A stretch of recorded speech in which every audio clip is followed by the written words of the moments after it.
Bonjour à toutes et à tous, merci beaucoup d'être là. C'est avec grand plaisir et grand honneur que je vais présenter ce travail qui est un travail de thèse qui s'intitule Évaluation d'un guide d'aide au dépistage et à l'orientation des femmes victimes de violences. Je m'appelle Dr Stéphane Munk, je suis médecin généraliste, enseignant et chercheur à l'Université Côte d'Azur. Je trouve que ça fait un peu sexy, donc à Nice. Et donc j'ai l'honneur de diriger la thèse de Claire Baptiste, donc actuellement médecin généraliste. C'est une codirection de thèse avec Océane de Molinaire. Vous verrez pourquoi c'est important de parler d'Océane. Aucun des co-auteurs n'a de lien d'intérêt financier avec la présentation. Évidemment, nous avons des liens d'intérêt sur ce sujet. J'ai déjà dirigé la thèse d'Océane qui a construit le guide dont on va parler. Et puis évidemment, c'est une thématique qui nous intéresse beaucoup et dans laquelle on s'investit beaucoup. Tout d'abord, des définitions qui ont déjà été dites sur les violences conjugales, tout acte de violence dirigé contre la femme, qu'elle soit physique, verbale et psychologique, et encore la liste, elle est très longue. Vous connaissez la fréquence qui est très très importante et les conséquences aussi sur évidemment la femme et sur aussi les enfants quand il y en a.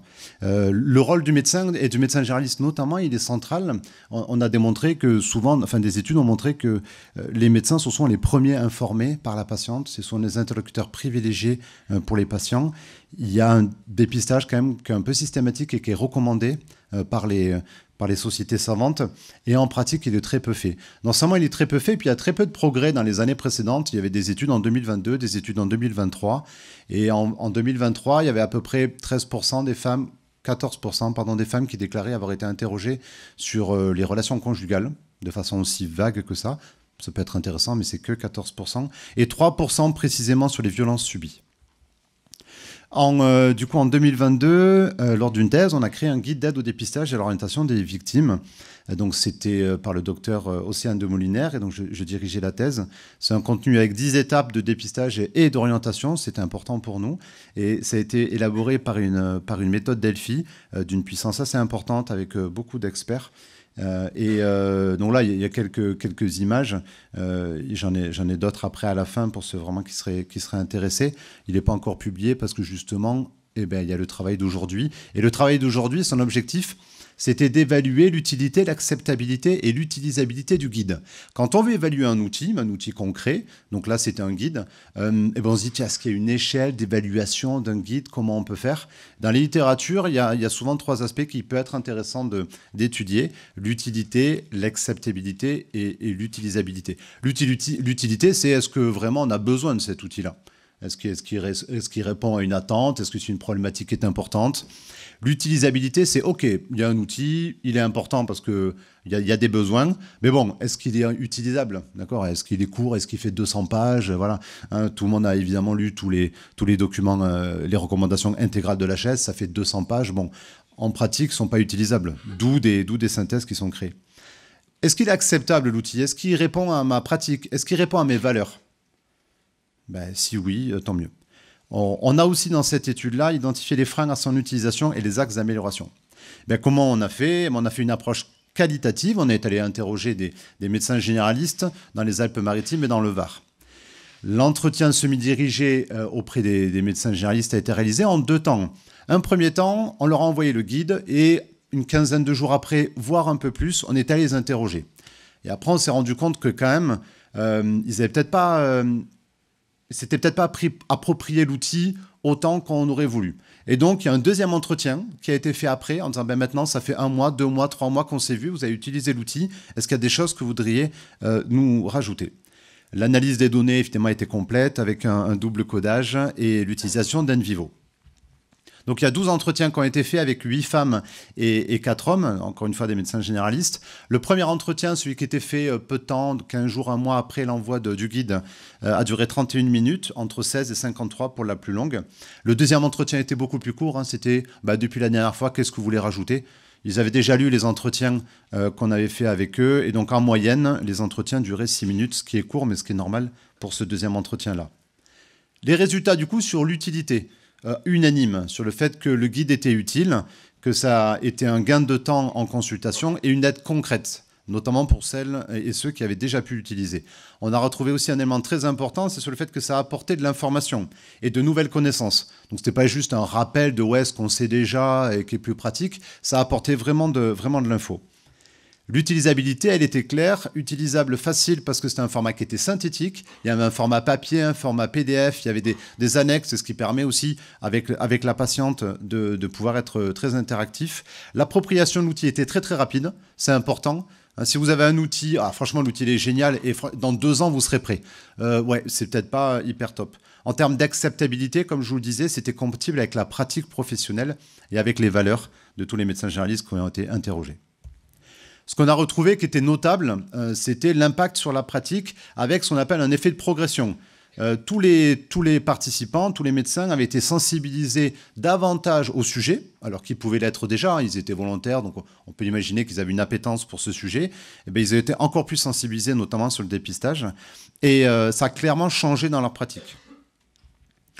C'est déclaratif, donc ils ont dit que ça allait changer leur pratique. Les freins à l'utilisation du guide, en fait, on se rend compte que c'est des freins qui ne sont pas liés au guide en lui-même, qui sont liés au contexte dans lequel ils évoluent. Évidemment, il y a le manque de temps qu'on va retrouver partout et dans tous les sujets qu'on va pouvoir faire. Le sujet est sensible. Et même quand on explique clairement aux professionnels que c'est recommandé partout, qu'il ne faut pas hésiter à poser la question systématiquement. Bonjour madame, est-ce que vous avez une appendicite? Quels sont vos antécédents? Est-ce que vous avez été victime de violences, qu'elles soient physiques, psychiques ou sexuelles? Malgré tout, à la fin, ils disent « Ouais, mais quand même. » Voilà. Ok, on peut le dire autrement. Comment ça va à la maison? Est-ce que vous pouvez m'expliquer? Ouais, mais bon, quand même, est-ce que je fais pas d'ingérence? Ça reste un sujet qui est sensible, même chez les gens qui sont quand même un peu intéressés par ça. Et après, des fois, c'est compliqué parce qu'on veut dépister un truc, en fait, on ne sait pas quoi en faire après. Et le plus simple, c'est finalement peut-être de ne pas dépister, non? Donc les difficultés à proposer des solutions pratiques, c'est aussi un frein, et qui est encore une fois pas lié à l'outil, mais lié au contexte dans lequel on évolue. Il y a quelques propositions d'amélioration du guide qui sont sorties de ces 12 entretiens. Certains visuels pourraient être un peu améliorés. Et des fois, il y avait envie de davantage de ressources complémentaires. Ouais, vous avez apporté des numéros d'association. Est-ce qu'on peut en savoir plus sur leur rôle, sur leur mission? Est-ce que vous avez des flyers qu'on peut donner aux patientes? Est-ce que vous avez encore plus d'associations? Et donc faire attention au toujours plus, parce qu'après, on perd en utilisabilité. Si on compare avec la littérature confirme la nécessité d'avoir des outils qui sont adaptés, et là on répond à ce besoin-là. Et un outil, il est important qu'il soit compatible avec les valeurs, avec la pratique des professionnels. Les forces de l'étude, c'est donc un sujet qui est d'actualité avec une méthode qui a été rigoureuse, double codage, enfin validité interne. Il y a eu ces 2 entretiens avant, enfin précoces et puis un peu plus tardifs. Les profils des médecins interrogés étaient quand même un peu différents et donc on était content là-dessus d'avoir un échantillonnage en variation maximale. Il y a peut-être dans les limites une sous-représentation des médecins exerçant seuls ou en milieu rural. Et en fait, on sait que ce n'est pas anodin, cette sous-représentation, parce qu'évidemment, quand on travaille un peu seul, on sait que ça peut limiter la capacité de dépister ou la capacité d'accompagner après et d'orienter. Et en milieu rural, le tissu associatif, il est souvent un peu plus diminué. La possibilité des patientes d'aller à tel ou tel lieu ou de pouvoir contacter quelqu'un alors qu'elles sont beaucoup plus isolées déjà, donc effectivement, mais aussi géographiquement, ça peut être plus compliqué. Donc ça aurait été intéressant d'en avoir plus. Et après, forcément, entre le moment où on a envoyé le guide et le moment où on a fait les entretiens, il y a un temps limité. Ce temps limité, il pourrait être intéressant de le prolonger pour voir quelle est l'utilisation réelle du guide. Du coup, les recommandations pour le futur, c'est d'adapter et de diffuser au niveau national le guide. Donc, il y a une partie, les 90% du guide, c'est évidemment basé sur la science, basé sur les recommandations, et tout à fait exportable au niveau national. Et il y a une partie à la fin avec les associations locales. Donc, il y a juste à modifier cette partie-là pour que ça puisse être évidemment utilisé partout dans vos lieux de soins. Il serait important maintenant de l'évaluer en efficacité, en pratique, vérifier si effectivement ça augmente le dépistage, si ça augmente l'accompagnement, voire même à long terme si ça augmente effectivement la satisfaction des patientes et leur santé. Évidemment, il serait important d'avoir un soutien des médecins, d'avoir un tissu, de créer des consultations dédiées qui sont très longues, pourquoi pas avec une cotation dédiée aussi. En conclusion, donc on a montré que c'était un guide qui était utile, utilisable et acceptable, qui répondait à un besoin réel. Il y avait un contexte qui limitait son utilisation, mais qui n'est pas lié à l'outil en lui-même. Du coup, c'est ce contexte-là qu'il faut essayer de modifier avec un soutien renforcé pour les médecins et en parallèle pour les associations, évidemment. l'avenir de cet outil pourrait être d'une diffusion au niveau national et une étude d'efficacité dans la pratique. Voilà. En vous remerciant beaucoup, je vous présente les deux QR. Ah, j'ai freiné les envies d'applaudissements. N'hésitez pas après, du coup, à les faire encore plus fort. Il y a les deux travaux, le travail de Claire Baptiste, donc, qui est sur l'évaluation du guide, et le travail de Dr Océane de Molinaire, qui est donc sur la création du guide. Et je vous remercie beaucoup. Merci.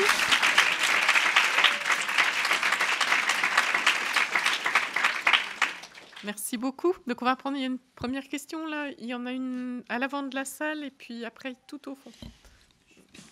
Bonjour et merci pour la présentation. Moi, j'avais une question par rapport au guide. Du coup, il était diffusé sur papier ou pour la thèse? Oui, en deux versions, papier et PDF. Et du coup, pour le diffuser au niveau national, vous comptez sur des flyers ou du coup plus via justement en numérique? Alors, de toute façon, il est en version numérique. Après, nous, on n'a pas les moyens, nous, d'imprimer. Pour l'instant, il n'y a pas de soutien. Là, comme on est dans une démarche de promotion, on voulait évaluer avant de le diffuser. Maintenant, on l'évalue. On est dans une démarche aussi de volonté de publier. Donc, il n'y a pas d'embargo clair sur le guide, mais en tout cas, on a une volonté de le promouvoir. Et voilà, et donc, il n'y a pas de... En pratique, il n'y aura pas de problème pour les gens intéressés, déjà de vous rapprocher de moi ou de mes consoeurs, et qu'on vous le diffuse en format PDF. Le guide, il ressemble à ça. Donc, il y a une page de couverture. Après, il y a des éléments de cycle de violence, des différents types de violence. Encore une fois, avec un support qu'on partage avec la patiente. Et puis, ensuite, il y a les 10 étapes qui vont du dépistage à l'orientation. Et en expliquant bien, mais ça a été très, très bien dit avant, je ne vais pas le répéter, que depuis 2019, les enfants qui sont témoins de violences sont considérés comme des co-victimes. Et donc, on apporte des éléments qui font référence à ça. Il y a pour aller plus loin, avec une checklist à la fin de est-ce que vraiment on a tout bien fait comme il faut. Et après, il y a des annexes, encore une fois, qui peuvent être le violentomètre que vous connaissez, le questionnaire WAST, qui peut être une idée pour l'aide au dépistage, et un modèle de certificat médical initial.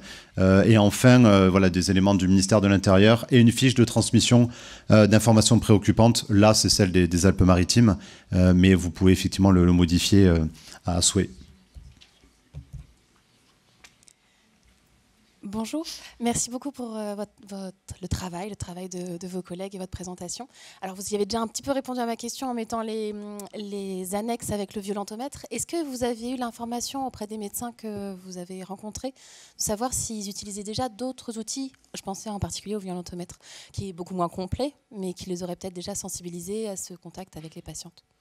Oui, sur le violentomètre, une ou deux, sur les autres, pas du tout.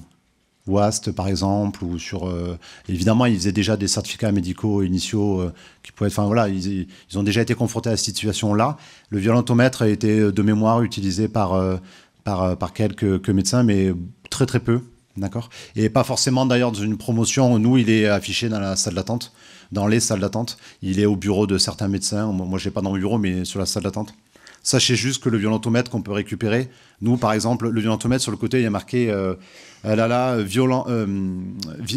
jeune victime ou jeune femme. Voilà, pardon. Il y a jeune femme. Donc il y a jeune sur la grosse affiche que nous on a récupérée. Et on a eu des remarques de patientes en disant pourquoi jeune. Donc voilà, on l'a barré. Oui, tout à fait, tout à fait. Là, la démarche était spécifiquement sur la violence. Une des remarques aussi des participants était de dire oui, mais les hommes, vous avez raison, il serait probablement intéressant qu'il y ait un autre outil. On est encore plus mauvais chez les hommes. La prévalence n'est pas la même, donc, mais on est très très mauvais chez les hommes aussi. Et j'ai un lien d'intérêt parce que je suis un homme. Mais pour voilà, le violentomètre. Et moi, encore il y a 15 jours, il y a une petite de 8 ans qui a voulu parler toute seule avec moi, qui est une enfant que je suis depuis longtemps, et qui m'a dit j'ai lu là ce qu'il y avait dans le... Et mon papa, il fait ça. Et en fait, c'est pas normal. Oui, bonjour. Oui, merci. J'avais une question. En fait, j'essaie de faire de la prévention au niveau de ma CPTS au niveau local, notamment avec un groupe de violence intrafamiliale. Cet outil est intéressant. Ce qui me dérange, et vous allez pouvoir m'éclairer, c'est que vous avez créé un outil, vous l'avez évalué, et vous l'avez évalué au niveau qualitatif pour dire qu'il était parfait. J'ai envie de m'emballer comme vous, mais est-ce que c'est suffisant comme force au niveau qualitatif ? Justement, quand nous, on n'a pas évalué, au contraire, nous, on est parti dans une démarche qui est de dire Alors, il faut savoir qu'il a été créé par une méthode Delphi. C'est-à-dire qu'en fait, au départ, il n'a pas été construit en disant ouais, on fait un outil, on est 2 ou 3, on fait un outil, et puis il est top. Non, non, on a regardé la littérature, on a créé un premier outil, et puis Ron Delphi, alors de mémoire, vous l'avez sur la thèse d'Océane, de mémoire, c'était plus d'une vingtaine d'experts. D'accord. Donc de médecins, de spécialistes évidemment de l'accompagnement, de psychiatres, enfin de tout un ensemble de personnes. Il s'est trouvé même qu'au début on n'avait pas anticipé, on n'avait pas fait intervenir des patientes. Et il s'est trouvé qu'une des intervenantes professionnelles était elle-même victime de violences. C'est évidemment pas un choix. Et donc, il y a eu cette double expertise-là. Et donc, déjà, la construction, elle était assez forte en termes de construction d'outils, avec une méthode quand même assez carrée et balèze. Et on s'est dit, bon, OK, l'outil, il est joli, il est sympa, il a été validé par une vingtaine d'experts. OK, mais en pratique, auprès de tous les médecins généralistes, est-ce qu'il est utile? Est-ce qu'il est utilisable? Et est-ce qu'il est acceptable? Donc là, ça ne suffit pas, la Ron Delphi. C'est déjà fort, mais ça ne suffit pas. Donc on va faire une autre évaluation. Là, la méthode qualitative, elle était intéressante parce qu'on s'est dit, OK, mais il y a peut-être encore moyen de l'améliorer. Voilà. Et finalement, sur l'amélioration, très très peu. Mais par contre, on a pu vérifier que c'était utile, utilisable et acceptable. Encore une fois, l'objectif, c'est de vérifier est-ce que ça fonctionne, est-ce que ça apporte des éléments qui sont calculables, mesurables sur la santé des femmes. Parce que c'est très bien que ça, on a un joli guide, on est très content de nous. Si à la fin, la santé des femmes ne va pas mieux, si la santé des enfants ne va pas mieux, à quoi bon, quoi. Donc c'est un autre projet, mais on ne l'a pas fait par onanisme ou par auto-valorisation. Bonjour, j'avais une petite question concernant, là il y a donc un outil pour le dépistage et à un moment vous nous avez dit oui donc là ça permet de faire le dépistage mais c'est vrai qu'après si on dépiste les violences c'est qu'on ne sait pas forcément trop quoi en faire. Moi je me posais la question si vous aviez prévu d'ajouter un onglet notamment pour donner des informations aux personnes victimes de violences sur les procédures judiciaires parce que un des freins où je me posais la question sur la présentation d'avant, quand on voit en pédopsychiatrie le nombre de signalements qu'on peut faire où il ne se passe rien derrière d'un point de vue judiciaire, le nombre de femmes qui nous rapportent que les dépôts de plainte au commissariat, ça a été encore plus traumatique. Le fait que des fois nos collègues au niveau au niveau du système judiciaire, mais nous aussi on a des choses à apprendre, font pas forcément les procédures correctement et que ça peut rajouter du trauma pour les patients. Moi je me posais vraiment la question de est-ce que vous avez eu des liens avec les procureurs, avec tout le système judiciaire pour parler de ça et de dire concrètement nous côté médical on se bouge pour former les gens pour qu'il y ait des choses qui soient faites, mais par contre côté judiciaire il faut que ça bouge aussi quoi. On a pris le parti de dire que c'était que nous on devait informer les patientes, qu'on devait les accompagner et les orienter. Et les orienter à des gens qui étaient plus compétents que nous, qui avaient plus le temps. Je suis pas juriste moi, et je le serai jamais. On ne sait jamais, mais en tout cas c'est pas prévu là de suite. Et ce qui fait que pour répondre à ces questions-là, effectivement, et pour expliquer l'expérience que certaines femmes ont vécu, la violence du système judiciaire, la violence de la police ou de la gendarmerie, etc., qui peut exister et qui est encore trop présente. Je pense qu'il y a des gens plus compétents que nous. Le tout, c'est effectivement de les orienter et de vérifier que cette orientation elle correspond aux possibilités des patientes. Oui, il y a ça qui existe. D'accord, mais est-ce qu'elles peuvent y aller? Est-ce qu'elles ont un numéro? Est-ce qu'elles ont un téléphone? Est-ce qu'elles ont accès à leur téléphone? Est-ce que l'historique est surveillé par le conjoint? Voilà. Donc c'est ça. Après, je pense qu'il y a des personnes plus compétentes, mais il faut leur dire, voilà, réfléchissez à toutes les questions qu'il faut poser et surtout échanger. Restez pas seuls. Voilà. Moi, je serai toujours là. Et si en attendant, vous ne voulez pas faire les démarches vers les associations, on se revoit. Mais je pense qu'il y a des informations qu'on ne peut pas apporter. On peut rapporter un peu l'expérience que nous, on aura vécue, mais qui sera beaucoup moins forte que les associations de patientes, que les groupes d'aide, les autres femmes victimes de violences, les juristes, parce que ce n'est pas notre métier. Voilà. Et après, pour répondre à ça, je pense que nous, on n'a pas fait la démarche, mais il y avait des juristes dans le groupe Delphi de la première thèse.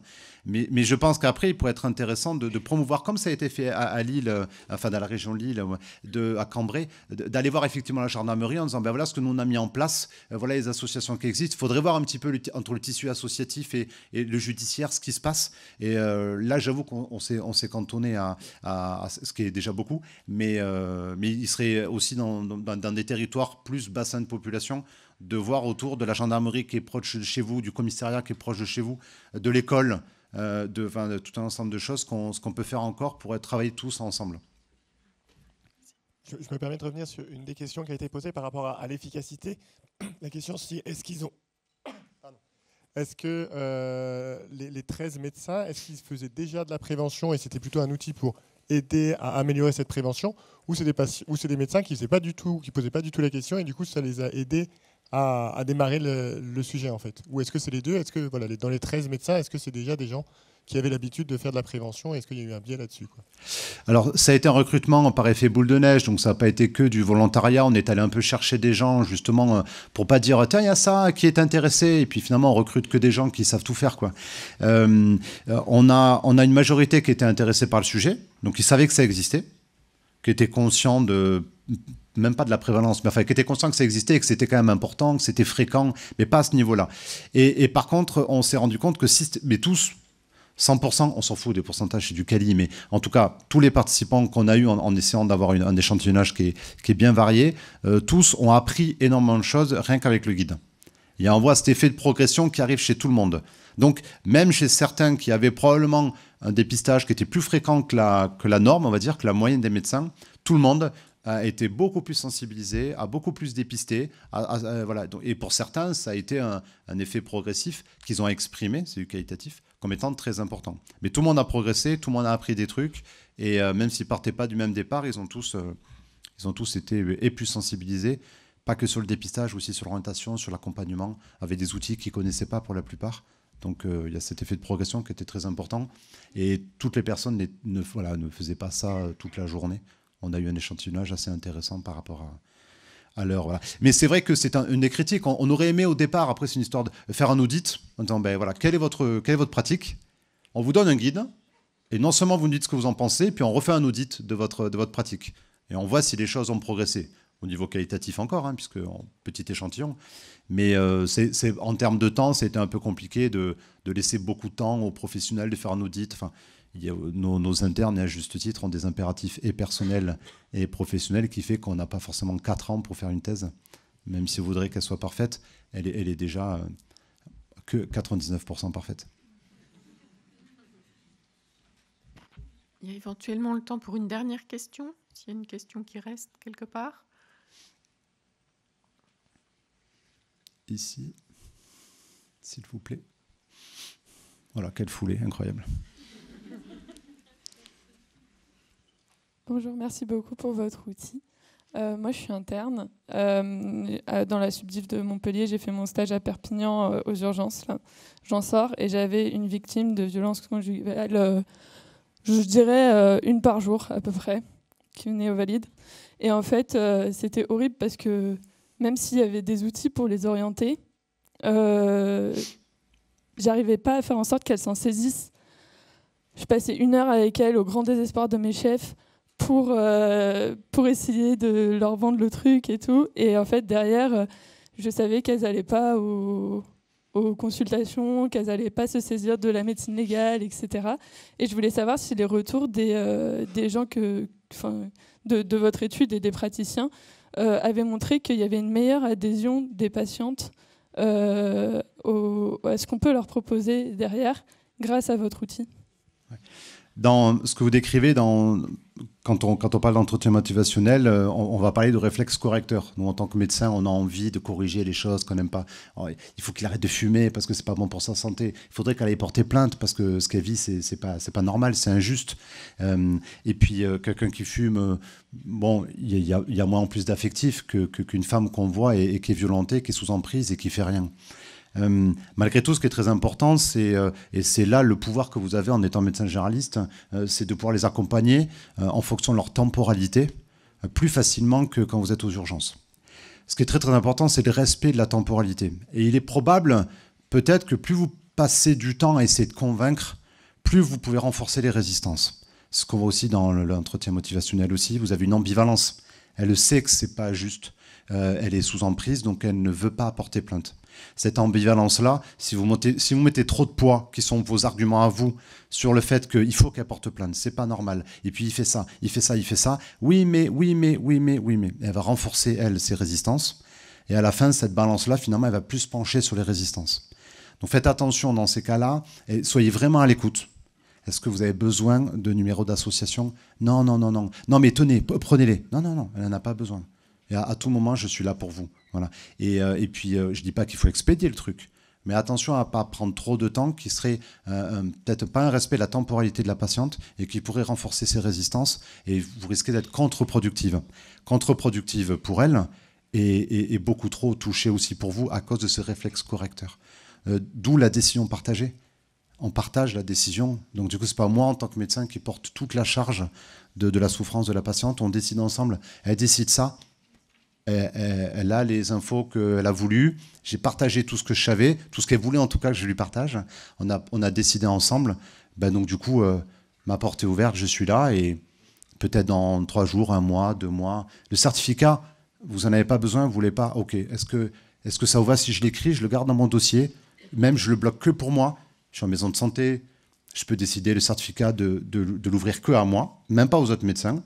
Est-ce que vous êtes d'accord? Oui, ça c'est bien, comme ça, il est là. Si un jour vous en avez besoin, vous me le dites à n'importe quel moment, je le fais. Ça répond à votre question? Oui. Ouais. Mais protégez-vous. La décision partagée, ça permet aussi de vous protéger à vous. C'est des consultations qui sont très, très impactantes. À la fin de la journée, si vous repartez avec une sensation d'insatisfaction, c'est peut-être parce que vous n'avez pas réussi à répondre à ce réflexe correcteur-là. Et c'est peut-être ça qu'il faut retravailler. Et laisser de la place à la décision partagée, c'est le top pour le patient et c'est le top pour vous aussi. Merci beaucoup. Merci.